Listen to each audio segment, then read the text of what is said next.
Hi, students. It's Dr. Crosby Weeks. I'm going to go over how to read a syllabus. So, on August 27th, if you haven't been paying attention to my announcements, there's going to be an opportunity to see your Canvas courses. They're going to start showing up on your dashboard, and you'll be able to look at your syllabus, your important course information section, and you may be able to see um, the important course first module or so.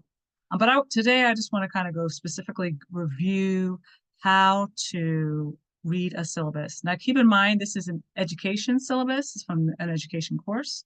I'm going to use Professor Farmer's syllabus. And as you know, I'm developing the ed courses, and so I've developed the syllabi. So I'm going to use it from that perspective. So I want you to be aware that the language that's on the syllabus may be different for another course. So that's very important for you um, to remember. But one thing I do want you to make sure you're doing three things is that you read the syllabus, you analyze what are the things that you need to remember, and you place it somewhere where you can find it. So we're going to kind of go over this. So let me just share my screen. Um, I think I'm going to take off. I really want to use this cool feature. So I think I'm going to use it. Um, I'll have to wait to the recording to see if it actually works. You're going to see me in the bottom of the corner. So I just wanted to try it because it's a new feature in Zoom. And as an early childhood educator, I love to play. So here we go. Yes, I can see myself in the little corner. So I'm going to use Kim Farmer's course just because her course is one that I have completed and is a hybrid. And there's some things in that hybrid syllabus that I want you to pay attention to. So keep in mind that the syllabus can be found in two places. The teacher may put it in the syllabus navigation, which is on the left-hand navigation, or might be in the important course information section. But for the ed courses, they are actually in the syllabus section. So when you come up here, you'll see the syllabus. You can expand this feature, and then you can also make it bigger. So I'm going to actually, make this a little bit bigger. And then I'm going to make it, there we go. So now you can see the syllabus. There's many parts of the syllabus that you need to pay attention to. Keep in mind that a syllabus can be updated or changed at any time, so you'll want to go back and review it, particularly in the preview week, which is going to be August 27th to about September 2nd, because our courses start on September 3rd. A teacher might see an error and want to correct it, so just letting you know that. So here's the syllabus. You can see usually at the top you have where are you meeting, how long are you meeting, what's the schedule.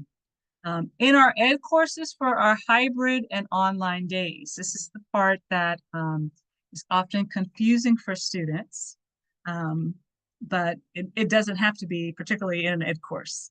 And I'll show you another reason why later after I go over the syllabus tab. Syllabus. On all education syllabi, you're going to see, and you may see on other syllabi, the teacher may put under the schedule section when the days are for the face-to-face. And then they'll put when the online days are. Now, some teachers will just say it's every other week, but some they might have to do it this way. In our ed courses, we tend to do it this way because there's sometimes those face-to-face sessions actually end up being Zoom due to a professor's schedule or some kind of conflict. So you'll see that this is a section that sometimes can have an error or two because we all have old eyes, as you can tell. I wear bifocals. I've worn them since age 22 or so. So it's been over 25 years. So I digress. So you want to pay attention to that. You want to read the course description. Look in the course description. Is there anything that, any special requirements? Here you can see that there's some fieldwork hours. You need some clearances. You will see information about how to contact your instructor, their office hours. In the ed department, we include an inclusive message. So all of us either have a video or written inclusive message, and that will take you there. You'll see stuff about disability services. You'll see the text, keeping in mind that if the book is a Cengage book, it's going to be embedded in your course. So you'll be able to go directly inside your course and access the book through the modules, which I'll show you at the end of this. Things that you want to read, you may not understand, but you should definitely have an understanding of what they are the learning objectives. This is a great opportunity, if you really don't understand, to ask the professor, what does this mean for me? In the ed department, we also include culturally relevant and sustaining educator competencies, or CRSE. This is a state mandate that it has come down the pike that we incorporate these within our courses. You will see that in your course, in the modules, and you'll see it on your syllabus. You will see all your assessments. So what are you being assessed? What are the assessment measures?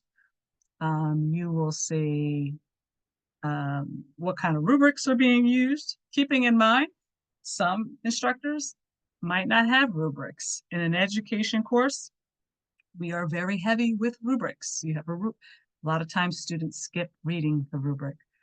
Always read the rubric. If you don't understand the rubric, you want to make sure that you ask your instructor. And because I am the program director of all the education programs, you can't reach your instructor and you just need a quick answer, and you know I'm on campus, keeping in mind that your instructors, part-time faculty, are not here necessarily every day, and they also have full-time jobs. You can always come and ask me, and I can quickly answer that question. You'll see some other policy information on late assignments. You want to pay attention to that. This is important because every instructor is different, right? In the ed department, we do accept late assignments up until a point, but you do lose a point a day. Some instructors, you can't submit anything late, okay? I would really not get into the habit of submitting assignments late. It becomes a compounding effect where you're just perpetually behind and you can't really catch up. So you really don't want to do that. Use the lateness, meaning a few days, when life just happens. But if life is just happening every day, you will need to make some adjustments in your time management. You have rubrics. There's also a big section around Turnitin, plagiarism, academic honesty. We are many major assignments and some formative assignments are being run through Turnitin. Turnitin checks for plagiarism. Just a word to the wise: make sure you cite anything that's not your original thought. And really, really, I cannot caution you enough. Do not use block quotes, meaning like a whole paragraph. If you're doing that multiple times within your paper, you're going to match like a whole lot and you might get an F. So I don't really want that to happen to anybody. You'll see some information about field work. If the field work, this section will be in there. If it has field work for that course. You'll see information around the grading scale. The grading scale is the same across the college. You'll see how your grade is just distributed. So a lot of times students will, am I passing? Am I passing? Am I passing? Am I failing? Not realizing they don't understand the weights of assignments or the categories in which assignments are in. So it's good to understand that. A reminder about attendance. As you know, the ed courses are running as hybrids, online synchronous, which is an REM code, or online asynchronous, which is a OLA. What's the difference? This is a hybrid course. Hybrid course, you're meeting every other week, face-to-face or in some kind of fashion. Meaning face-to-face, we're actually together on those days. We're engaging in activities. You'll have a lecture. There'll be some time to brainstorm with each other. Online, you'll be doing all of that throughout the week on your own, but you'll have set markers for when things are due. Asynchronous, synchronous or REM, we will meet together, but we will both be in a visual digital space, right? And so we'll be, a lot of the instructors use Zoom. Some instructors are using Echo 360, right? And for those that have been here for a while, that's where a lot of teachers will place their recordings. So recordings will be placed there, but some teachers will use that to do class. Some teachers will use Zoom. Me personally, I have a preference for using Zoom because of some of the features that it has that can generate summaries and all that good stuff. What about cameras, right? We know we want to respect your privacy, and I know that some of you do live in spaces where you might not be able to have your camera on, right? I would encourage you, if you're in that situation, to just let your professor know.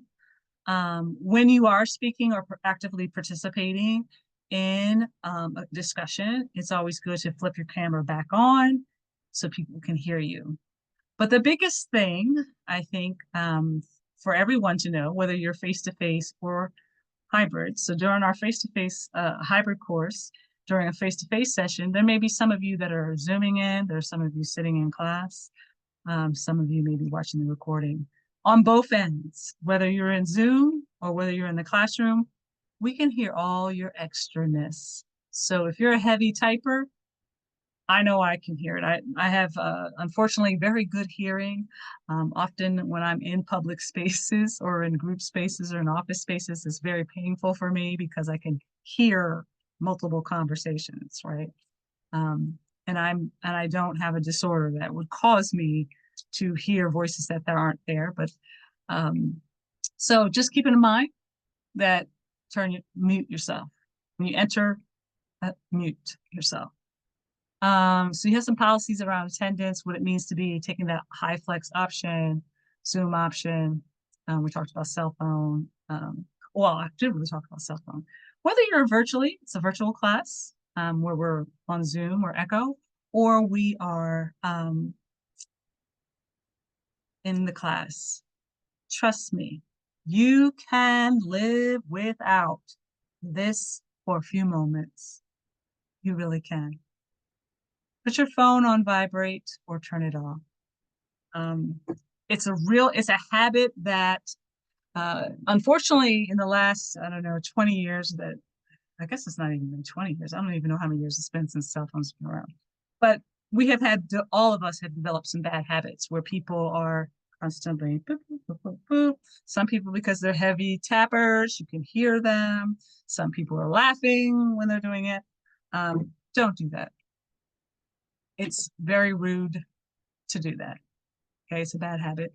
I do it too sometimes. I got to break that habit. It's just rude.